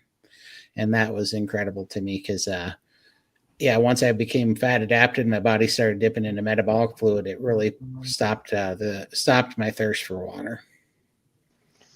One more question on the dry fasting with taking medication in the morning, meaning I will need some water to take the medication.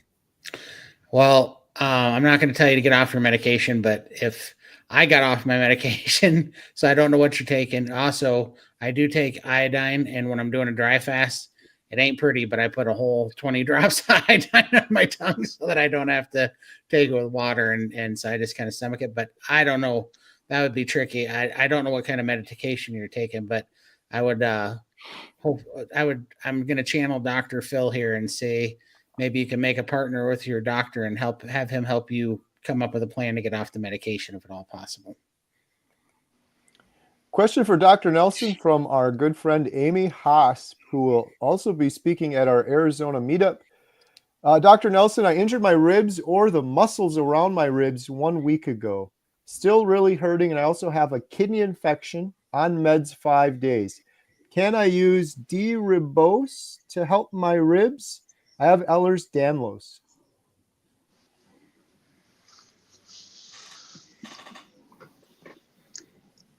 A lot of supplements that we use, sugars and the protein powders, and even the colostrum falls into this.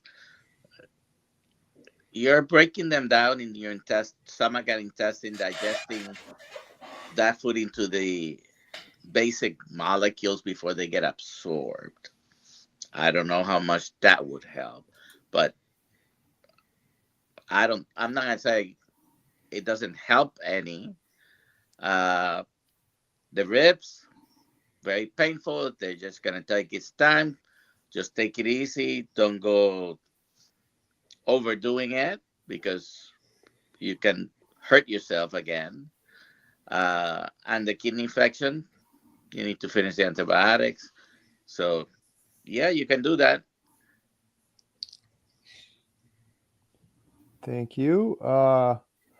Question from Michael. I am a 63-year-old male born with cerebral palsy and was very healthy until about 20 years ago. I have been a strict beef-only carnivore since 2019 and still struggle with gut issues. What can I do? I'd look and make sure it's not a histamine issue. I mean, there may be other things, but that's one of the first things is have you tried low histamine, or are you currently doing low histamine? If it's low histamine, it's probably something else, but that would be the easiest thing to try, is to make sure. Some people are very, very sensitive to how fresh your beef is. And the longer you leave something in the refrigerator, that's when it's not frozen, or even after it's cooked, if you leave leftovers in the refrigerator, it starts building up histamine. And so some people are super, super sensitive to where they have to even like cook their meat very fresh and then put the leftovers in the freezer and then defrost it when you want to eat it again. So I'd explore whether or not it's a histamine issue and figure out what can you do to lower the histamine. And then of course it could be something else, but that would be my first thought. Yeah, and even if it's been now 5 years, almost 6, you've been carnivore, you could still be, maybe you haven't found the perfect fat protein ratio for you. Even someone that, for that long could be eating or too much fat or too much protein. In addition to cerebral palsy affects the whole body, that includes nerves from your intestinal tract. So it could be something that's just going to be there, just like the CP. I believe I hope you've had a lot of improvements in certain things, but there is almost basically permanent damage to the nervous system that hopefully is working better, but it's always going to be there. And the gastrointestinal tract is governed by nerves. The way, the peristalsis goes and all that, it depends on the nerves. The reason the GLP-1s cause gastroparesis or gastroparesis, depending how you say it, is because it affects the nerves. So it's possible that these are going to be unavoidable. Thank you, Dr. Nelson. Question for Lindy. Is it necessary to have a certain amount of fat and meat? Oh, absolutely. I'm sure there is. Everybody's different, and I think everyone on this panel will have different requirements. So it's difficult to gauge, to tell, people how much to eat or not. And it is something I struggle with. I find meat very satiating, so I'm constantly under eating and it stalls. And our community is what helps me get through. I have access to coaches, access to community. When things start to stall or go a little bit south, I just pop it in this community chat. Hey, can you help me? This has happened. And sometimes you just need permission from someone to eat. In my head, I'm still restricting all the time. I'm restricting fat because fat makes you fat, and restricting calories. And, I'm forcing myself to exercise because that's what people tell you to do. And it's a constant battle. And when I jump into community and I tell them my problems, they're like, you need to eat, Lindy, get the meat in you. You don't need to do, prioritize your sleep, do some grounding, relax, take the stress out of your life. These are things that also impact my journey. So I definitely feel, you got to eat the fat and the protein, and it is difficult when you're satiated all the time because meat is satiating, and you just need to know all the tools and how to fix things if you do get into trouble like me. I do still struggle with all the old thought patterns, and I'm 3 years carnivore today. Do you believe that? Hey. It's my carniversary today. And I am still struggling with those old thoughts that keep coming in and trying to sabotage me. And this is why community to me is so important, because it bails me out and it tells me I'm on the right track and just to keep eating. So. Thank you, Lindy. We've got a couple minutes and we're going to do another drawing for healinghumanity.life membership. Just use #life in the chat. Make sure you follow everyone here. Question for Adam. Is cooking meat sous vide safe? Great question, Kristen. So it depends on how or what angle you're asking this question from. If you're asking about the plastics, I can't necessarily answer that one. I haven't had testing or anything like that to see if I have more microplastics in my system by using sous vide process, but you can use silicone bags to help mitigate that a little bit.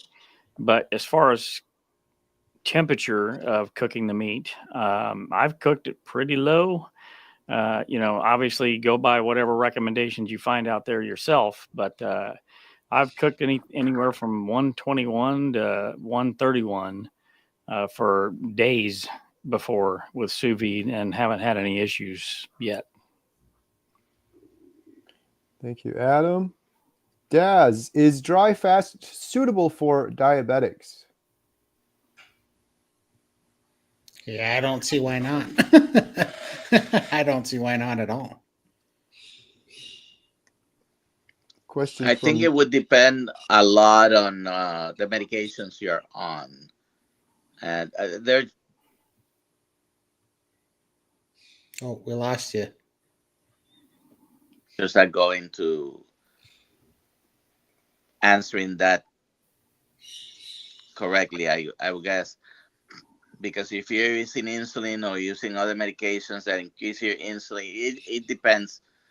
I think it's safe under the right circumstances, but if you have diabetes, especially if you have multiple medications, then you have to be careful and work with someone that can guide you a little bit better, whether it's a health coach or someone who has done it, or if you have a provider who's familiar with that. If you're not taking any medications, it's as safe as for anybody else. Fasting itself is not going to tank your glucose. Thank you, Dr. Nelson. Question from Nick. I have been carnivore since last February 1st and cravings are all gone. I got COVID this week and the cravings are insane. Sweet cereal, I'm curious what it is doing in my gut to cause such cravings. It probably created a disturbance on the force. The gut bacteria biome force. Yeah, I'm not sure exactly what the question is, but and COVID does impact your gut. I mean, they find it in fecal matter. In China for a while, they were testing for COVID by collecting fecal samples, and so it does impact the gut.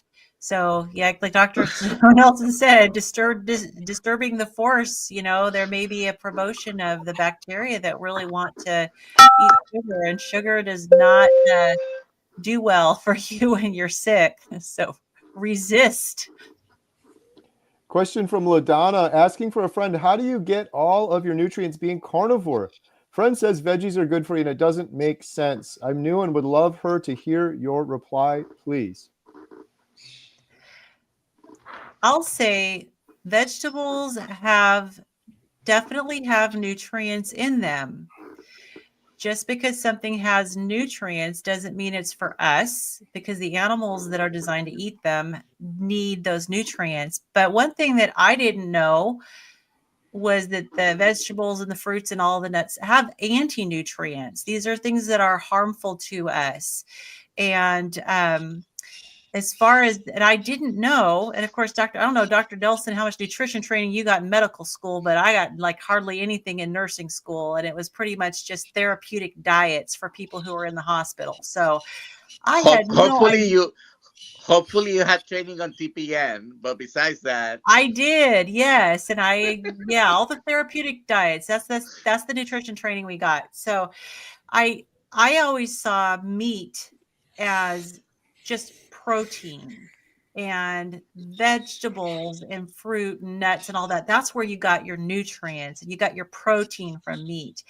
But since becoming a carnivore, I have found out you can get all your nutrients. There are so many nutrients in meat and animal products. Eggs are like my husband calls eggs our multivitamin every day because they're so packed full of nutrients. And so the more you learn about carnivore, you will see that it is the meat-based, the animal diet is very, very full of nutrients. And I also was a GI nurse. And so for me to now, over a year and a half, I have not had any fiber at all.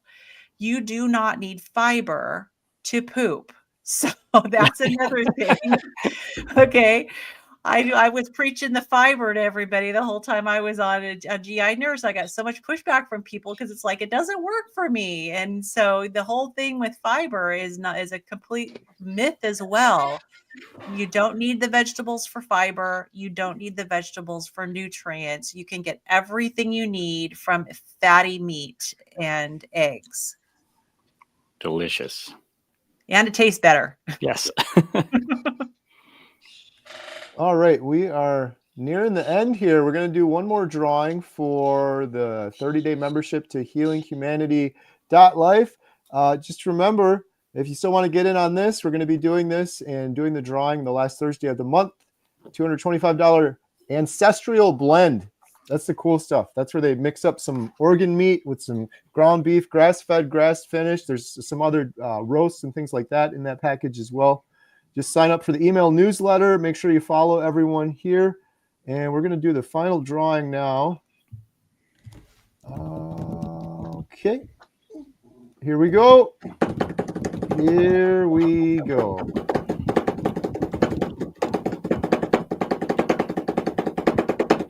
Susan, E, UK, USA lady. Congratulations. You just won a 30-day membership. HealingHumanity.life. Susan, if you go to healinghumanity.movie/giveaway and enter your details on the form, we'll get the information to you to become a member of the Good Vibe Tribe. Awesome. So if we didn't get to your question, we apologize. But like Adam mentioned earlier, we'll hope to answer any additional questions on the membership site, or we'll be doing this again next week, right? We're doing it again next week. Thursday. Yep. We'll be in we'll be somewhere. We'll be somewhere, but we'll be doing this. And if you want to get one of those tickets, we still got a couple left. Arizona, Chicago, meetups, healinghumanity.movie/events. You guys want to mention anything else or shout anything else out before we wrap up? No. See you guys in Arizona. Yeah, looking forward to it. It's gonna be fun. Thank you, Dr. Nelson, so much for joining. You're welcome. Next time, send the link earlier. I didn't have time for hair and makeup. We'll do. The force was still strong with you, Dr. Nelson. Awesome. Thank you so much. Thank you, everyone, for joining us. We really appreciate it. Looking forward to seeing you guys on the next one. Have a good night. Bye for now. Bye, everyone. Bye. Good night.